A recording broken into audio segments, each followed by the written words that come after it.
Welcome back. Kashmir election के हवाले से स्पेशल ट्रांसमिशन का सिलसिला जारी है और जैसे कि हम गुफ्तगू कर रहे हैं कि जैसे जैसे नताइज सामने आते चले जा रहे हैं, ट्रेंड की क्या ट्रेंड बन रहा है और फिर इसके साथ साथ जो सूरत हाल आइंदा की आज़ाद कश्मीर की हुकूमत के हवाले से है वो भी वाज़े होते जा रहे हैं। इस वक्त तो कुछ एक्सपेक्टेड जो बताया जा रहा था कि फिगर्स थे, जो तनासब था, उसी जानिब सूरत हाल बढ़ रही है। कुछ नताइज हमारे सामने हैं, ये आपकी स्क्रीन पर भी सामने आ रहे हैं। LA43 कश्मीर वैली में जावेद भट्ट 794 वोट लेकर कामयाब हुए हैं। PTI के ये उम्मीदवार हैं। PTI LA43 कश्मीर वैली से जीत चुकी है 794 वोट लेकर।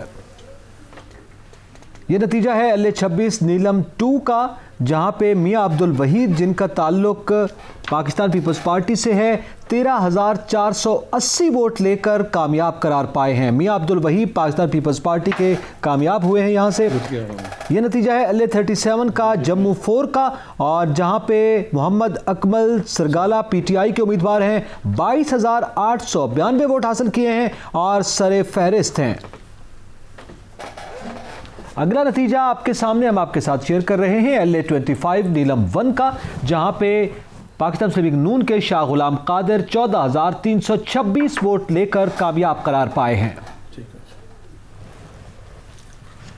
ये नतीजा है LA40 कश्मीर वैली का, जहां पे पाकिस्तान पीपल्स पार्टी के आमिर अब्दुल गफ्फार 2,165 वोट लेकर कामयाब करार पाए हैं। ये नतीजा है LA40 कश्मीर वैली का, जहां पे पाकिस्तान पीपल्स पार्टी के कैंडिडेट कामयाब करार पाए हैं।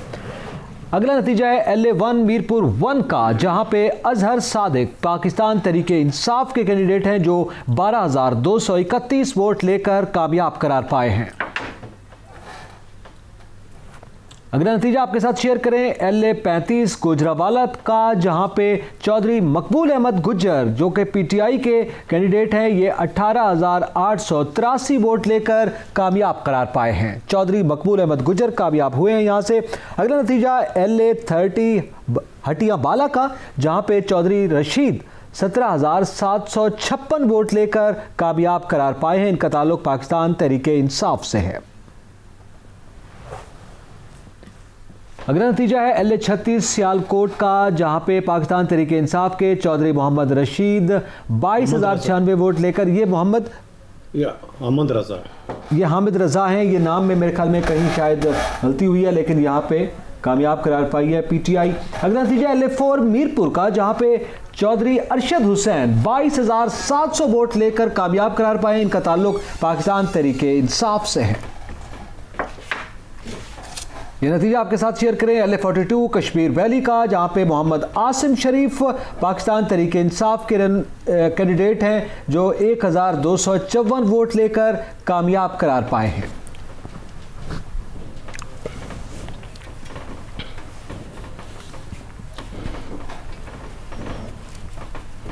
ये कुछ नताइज हैं जो हमने आपके साथ शेयर किए हैं। हमारे साथ ज़िला बाग के नुमाइंदा आमिर अली सैयद हमारे साथ मौजूद हैं, उनसे ज़रा लाइव सूरत हाल जानते हैं। जी आमिर अली सैयद साहब, कुछ नताइज गैर हतमी गैर सरकारी आपने पहले शेयर किए, अब अपडेट कीजिएगा उनके हवाले से और सूरत हाल के हवाले से।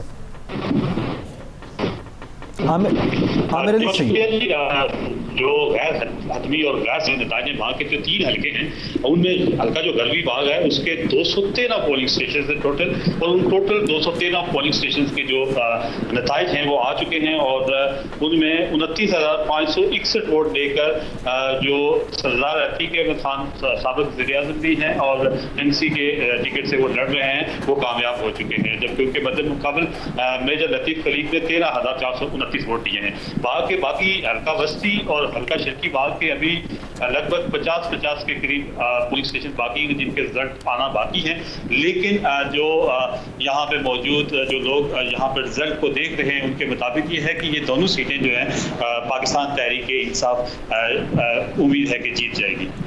ठीक है, यहाँ पे शर्की बाग के बताएंगे, जो शर्की बाग में सरदार मीरापुर, अभी उनके जो अपना जो पोलिंग एजेंट हैं बाकी वो लोग, उनका रिजल्ट कंपाइल किया तो उसकी क्या फिगर है? जी अभी रिजल्ट कंपाइल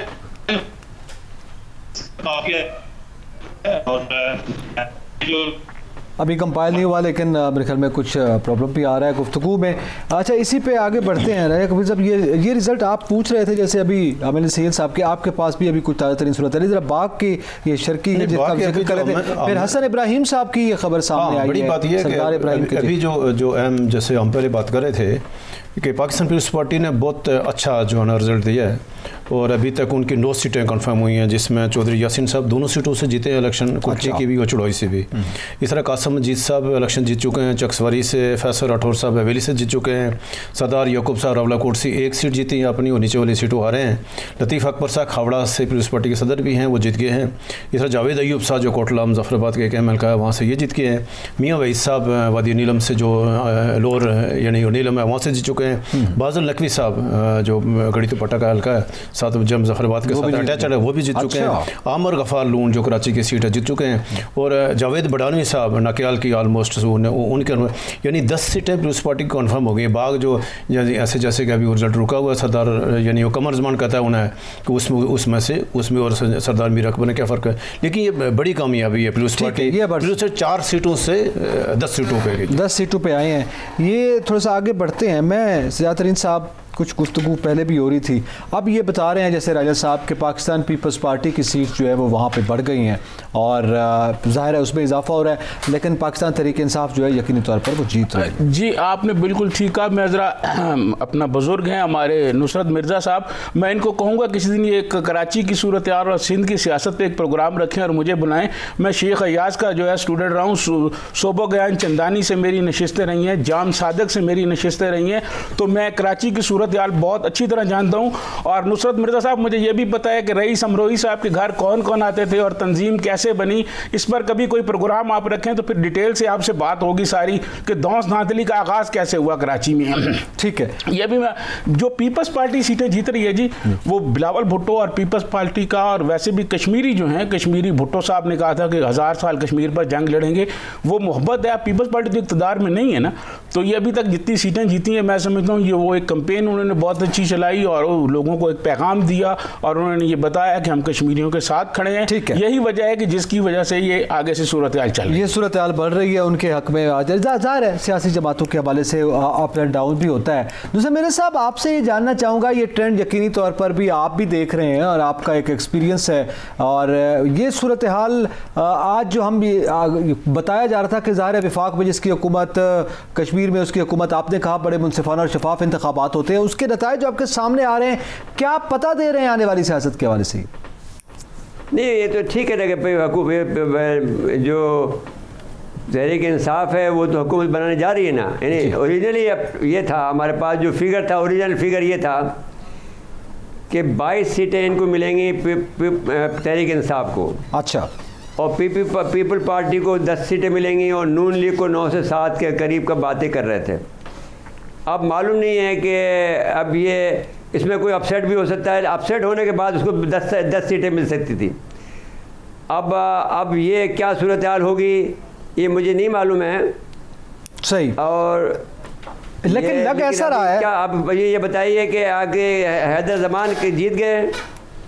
हैदर जमान के हवाले से अभी सीट राजा साहब कंफर्म नहीं हुए, सामने नहीं आए। ये एक बड़ा इंटरेस्टिंग नतीजा आया है। राजा फारूक जमान, फारूक हैदर का वहाँ असर बड़ा दिलचस्प मुकाबला है कि वहाँ जो पीपल्स पार्टी के उम्मीदवार हैं इशफाक जफर, वो बहुत क्लोज हैं, तभी वो रिजल्ट होल्ड हुआ है, अभी उसका ऐलान नहीं हुआ। ठीक है, वो कांटे का जरा मुकाबला है। हल्के में से दो हल्कों तो खड़े हैं ना, वो एक से तो हार गया ना, लीपा से हार गया, वहाँ दीवान चुकता जीत गया।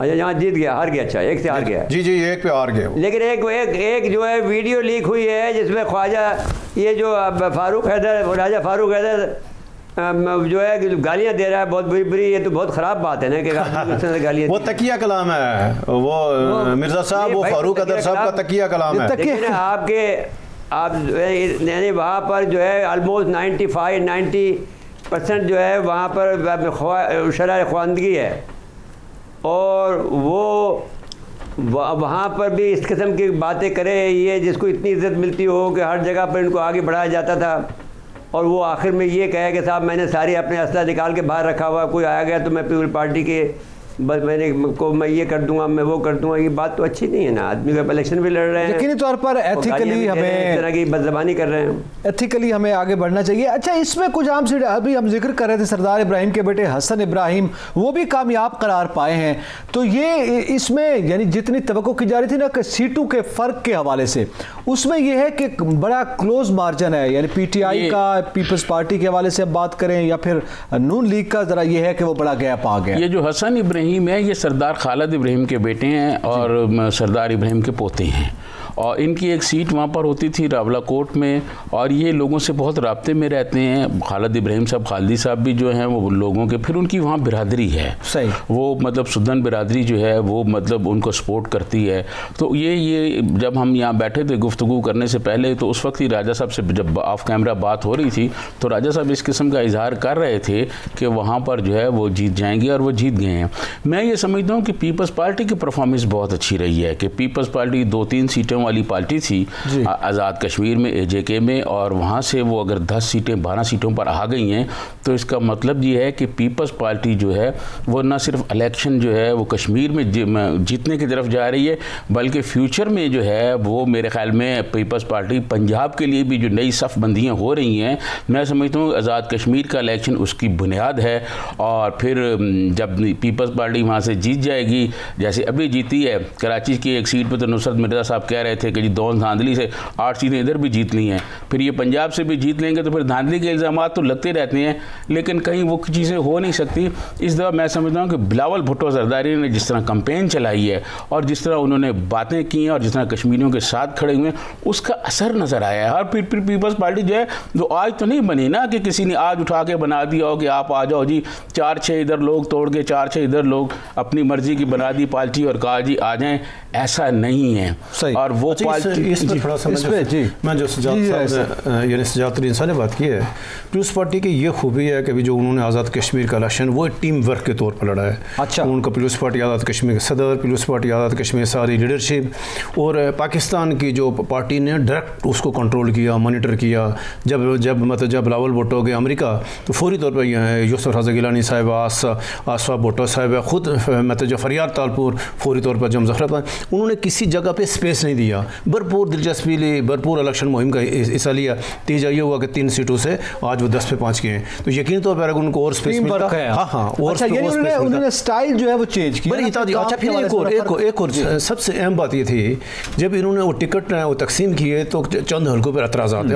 आपको मतलब यहाँ हमारे टिकटों की तकसीम पर रवायती वहाँ इख्तलाफात होते हैं, लेकिन उसमें आप ये पार्टी डिसिप्लिन देखें कि बिलावल भुट्टो ने खुद एड्रेस की उस इशूज़ को, बुलाया लोगों को, जो है नाराज़ कारकुनों को बुलाया, वो 2-3 टिकट तक से उन्होंने जो तब्दीली की है कि अगर एतराज़ है कारकुनों का, और बिल्कुल हमें उनका एहतराम करना चाहिए, कारकुन राय का एहतराम करना है, तो उन्होंने बुलाकर समात की, नाराज़गी दूर की। उस नाराज़गी दूर करने का फ़ायदा ये हुआ कि हल्के ओपन वो पीपल्स पार्टी इलेक्शन में, पीपल्स पार्टी को उसका अभी फ़ायदा नज़र आ रहा है, नताइज देख रहे हैं। मैनूसा मिर्ज़ा साहब, हम देख रहे हैं पीटीआई पहले नंबर पर, ये लग रहा है कि पाकिस्तान पीपल्स पार्टी दूसरे नंबर पर आ जाए, लेकिन नून लीग का जो इस वक्त नताइज सामने आ रहे हैं वो रनर अप में भी नहीं है, वो बहुत नीचे चली गई। जब हम कैंपेन की बात करते हैं तो मरियम साहबा ने बड़ी ज़बरदस्त कैंपेन की है, उन्होंने भी बड़े ज़बरदस्त जलसे किए हैं, तो ये अपसेट आप क्यों देख रहे हैं नून लीग के अगर रेफरेंस में बात करूँ?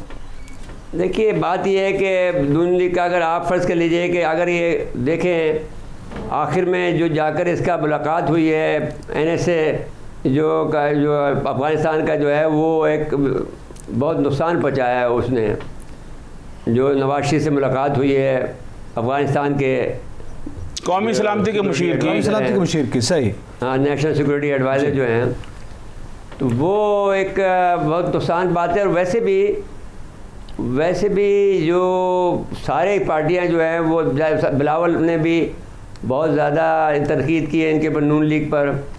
और वैसे भी आप देखें कि अगर मैं जो बात कहना चाहता हूँ कि 10 साल तक डब्बे में बंद रखा, जब भी मौलाना फजल रहमान को उन्होंने पीपल पार्टी ने, जरदारी साहब ने उनको बना दिया था मुस्लिम लीग का, इसका कश्मीर कॉन्फ्रेंस का, कश्मीर कमेटी का जो बना दिया था सरबरा, तो उन्होंने बिल्कुल उस पर कोई बड़ी कोई तहरीक नहीं किया, मुतारिक नहीं हुआ उस मामले में। सही। फिर नवाज शरीफ साहब ने भी उसको रखा 5 साल के लिए, तो वो भी कश्मीरी इस बात को कैसे भूल सकते हैं। लेकिन बहरहाल क्योंकि वो दूसरा हिस्सा ये है कि वो पुराना हो गया था। लेकिन ये बात मैं ज़रूर कहता हूँ कि एक जो पीपल पार्टी है, मैं वहाँ की बात नहीं कर रहा हूँ, एक मुनज़्ज़म पार्टी है, जो कुछ भी आप कहें, और पूरे पाकिस्तान में वो फैली हुई पार्टी है, मुनज़्ज़म है। अगरचे उनका आपका डॉक्ट्रिन जो है वो बदल गया है, करप्शन का डॉक्ट्रिन बन गया है। पहले जो भुट्टो का साहब थे, क्योंकि भुट्टो साहब हमारे दोस्त भी रहे हैं, हम उनके उस ज़माने में हम उनको रिसीव करते थे हैदराबाद में, तो हमारा उनसे लड़ाई भी हुई। लेकिन ये है कि इनका इंस्पाइट ऑफ दैट अब जो सिंध के जो मामला आते हैं, वो हमने जो बात कही है वो दुरुस्त है अपनी जगह पर। और वो हम बात को जानते हैं, सारा उनके पास इंतज़ामिया है, तमाम उनके पास एडमिनिस्ट्रेशन है, कोई डिप्टी कमिश्नर ने पीपल पार्टी के बगैर नहीं लगा हुआ। तो ये है कि आपका एडमिनिस्ट्रेशन जो मेयर है वो तक उन्होंने अपना लगा दिया है। तो वो फिर उसी फार्मूले के तहत जाएंगे कि जिसकी हुकूमत है उसके साथ जाते हैं। सही। अच्छा, सवाल ये है कि मैं ये पूछना चाहता हूँ जो अपने साथ मौजूद हैं उनसे पूछना चाहता हूँ कि जो हवेलिया का जो रिजल्ट है वो क्या है? यहाँ भी पीपल पार्टी जीत सकती है। फैसल राठौर, मुमताज राठौर का बेटा फैसल राठौर जीत गया है हवेलिया से। हवेली से जीत गया है, ठीक हो गया। हाँ, तो इनके मजबूत यहाँ पे पार्टी ये यहाँ पर जीतने की उसको उम्मीद थी। अच्छा, तो अब इनके टोटल पीपल पार्टी के कितने हो गए सीट जीतने की? अभी 10 हो गई हैं। 10 हैं, 10 सीटें हैं जी। पहले 10 इनके जी मुझे हमें 10 का फिगर हमारे पास है इनका जी। और 22 का फिगर हमारे पास और ये है कि पीटीआई का और नून का 9 से 7 9 के। अच्छा, 12 का फिगर भी अभी आ रहा है। अभी अपडेट जो आ रही है ना समीर साहब, वो 12 का भी आ रहा है, अभी मुझे बताया जा रहा है। लेकिन इस पे हम अभी अपडेट मजीद भी ले लेते हैं। मेरे ख्याल में हमें ब्रेक की तरफ बढ़ने, फिर इस पे थोड़ी सी बात कर लेते हैं। नाज़रीन, यहाँ पे वक्त एक ब्रेक का, हमारे साथ रहिएगा।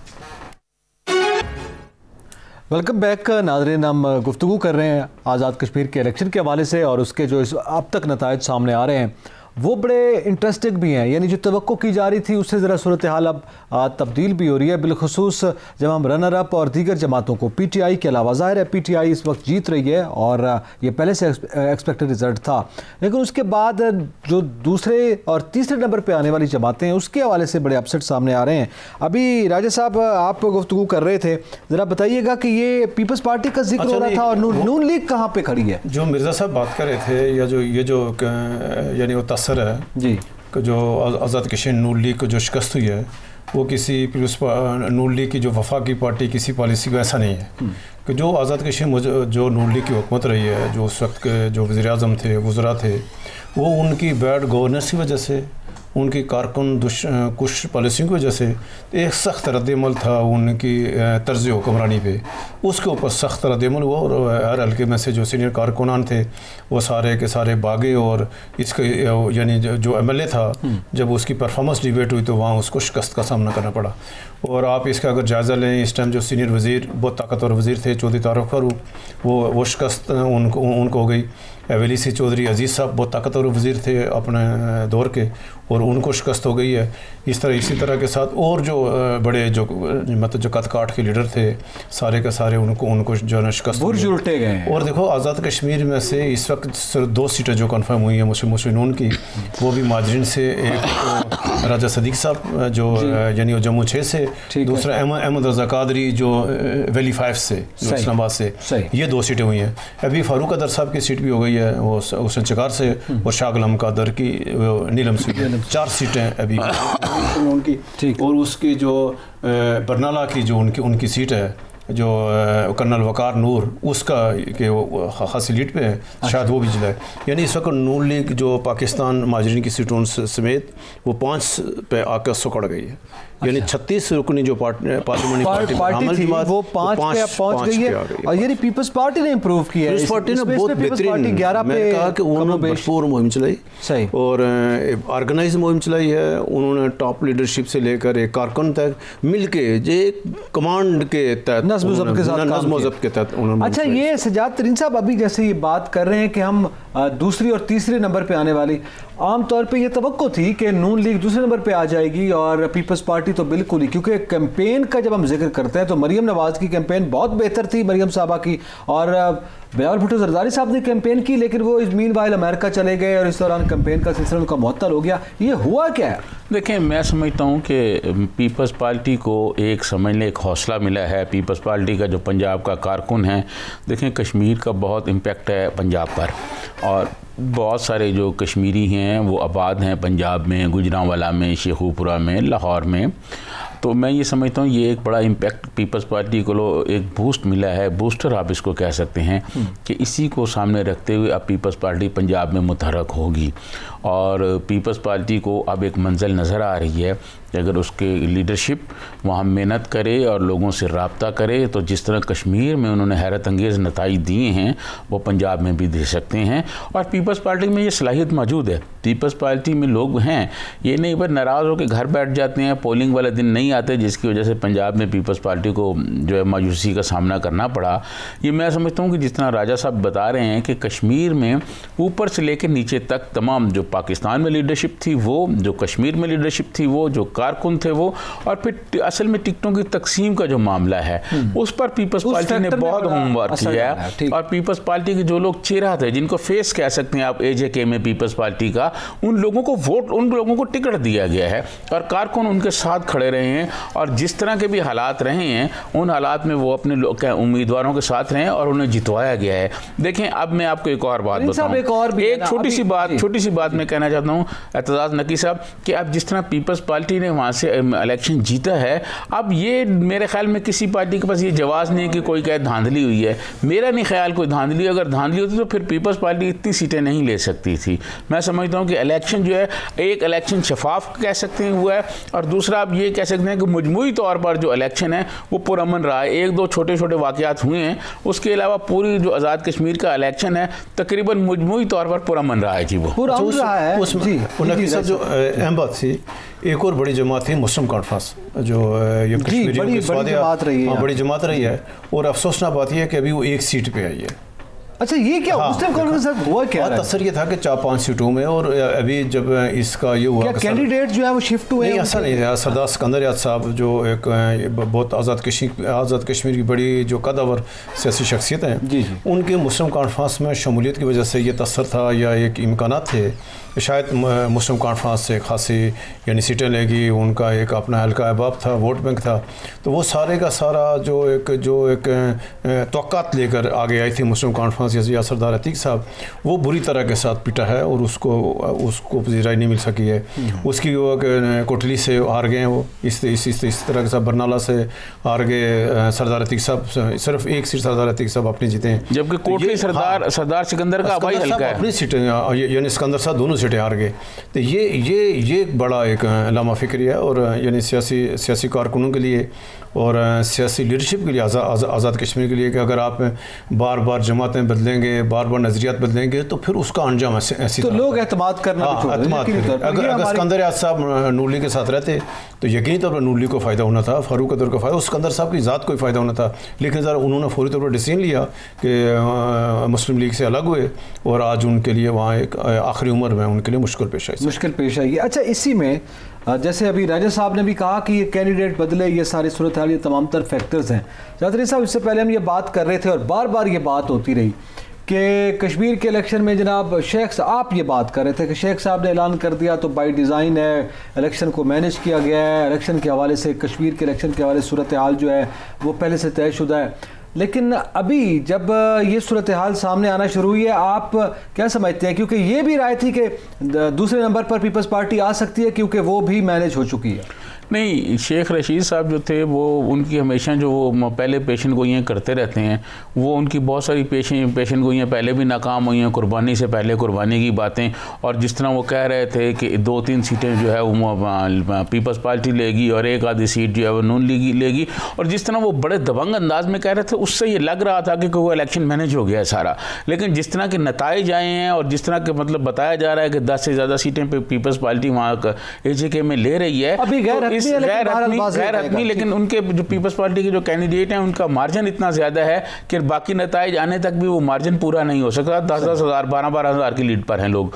तो मैं ये समझता हूँ कि वो शेख रशीद साहब की जो पेशन गोई थी वो मेरे ख्याल में ऐसे हवा में थी, और वो हवाई फायरिंग ही करते रहते हैं, अल्फाज की हवाई फायरिंग करते हैं।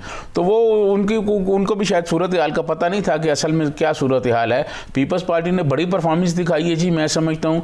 और बिलावल भुट्टो जरदारी की कैंपेन, फिर आसफा साहबा खुद वहाँ गई, मोहतरमा फरियाल तालपुर साहबा वहाँ गई। तो ये मैं समझता हूँ सारी लीडरशिप वहाँ गई है, कश्मीर में घूमती रही है और वहाँ कैंपेन करती रही है, लोगों को पैगाम पहुँचाती रही है। और फिर जुल्फ़िकार अली भुट्टो का भी आज़ाद कश्मीर में एक एहतराम है, लोगों ने उनको भी देखा। तो मैं ये समझता हूँ कि ये सारा मिल के जो है वो एक सिलसिला बना है। और PTI को जिस तरह तवक्को की जा रही थी कि शायद वो स्वीप कर जाएंगे, वो वाली सूरत हाल नहीं पेश आई है। अब ज़ाहिर है सूरत हाल, लेकिन अब थोड़ा सा हमने नून लीग का भी जिक्र किया है और इसके साथ साथ पीपल्स पार्टी का भी आप जिक्र कर रहे हैं। खैर वो सूरत हाल जैसे वाज़ेह होगी मज़ीद पता चलेगा। ये मुस्लिम कॉन्फ्रेंस के हवाले से तरीन साहब आपकी क्या राय है? मुस्लिम कॉन्फ्रेंस एक बड़ी जमात थी कश्मीर की और सरदार अतीक साहब ज़ाहिर है एक बड़ा नाम भी हैं, इसके अलावा यहाँ पे हुकूमत का बल्कि वो हिस्सा रहे, खुद वज़ीर आज़म रहे। आपके क्या ख्याल है मुस्लिम कॉन्फ्रेंस सुकड़ कर एक आध सीट पे क्यों आ गई? देखिए, मैं आपको अर्ज़ करूँ कि मुस्लिम कॉन्फ्रेंस जो है उसको सबसे पहला जो धचका लगा वो उस पर लगा जब मियाँ मोहम्मद नवाज शरीफ ने मुस्लिम लीग नून की बुनियाद वहाँ रखी। तो वो लोग जो मुस्लिम कॉन्फ्रेंस में थे उनकी अक्सरियत जो है वो मुस्लिम लीग नून में आ गई और इसी वजह से वो पार्टी जो है सिकुड़ गई। फिर बदकिस्मती से सरदार अतीक साहब जिस तरह पार्टियाँ चलाई जाती हैं, पार्टियों को मैनेज किया जाता है, ना वो खुद कर सके ना उनके पास कोई ऐसा बंदा रहा काबिल ज़िक्र जो उस पार्टी को मैनेज कर सके, अवाम से जुड़ा रहे। देखें, बात यह है कि ये जब आप अवाम से नहीं मिलेंगे, अभी जैसे राजा साहब बता रहे थे कि मुस्लिम लीग नून की हुकूमत जो है उसकी नाकामी की वजह यही थी कि मुस्लिम लीग नून वालों ने लोगों से राब्ता नहीं रखा, अपने कारकुनों से नहीं रखा। और फिर अभी हमारे एक सेकंड जी आखिरी बात, हमारे अभी नामा निगार बता रहे थे कि जी मुश्ताक मिनाज साहब तो चौथे नंबर पर भी नहीं है, तो इससे आप अंदाजा लगा सकते हैं। आपने प्रोग्राम में जिक्र करते रहेंगे, मुश्ताक मिनाज साहब ने जिक्र किया तो यकीन उनको ले भी लेंगे लाइन पे। यहाँ पे चूँकि ट्रांसमिशन का वक्त जो है वो इख्तिताम पजीर हुआ है, आज हमने पूरा दिन आज़ाद कश्मीर इलेक्शन के हवाले से तनदही से कोशिश की है कि लम्हा ब लम्हा आपको बाखबर रखें। वो तमाम टीम के मेंबरान जो हमारे साथ मौजूद रहे हैं, उन तमाम पैनलिस्ट जो सुबह से लेकर शाम तक हमारे साथ रहे हैं, उन सब का हम शुक्रिया अदा करते हैं।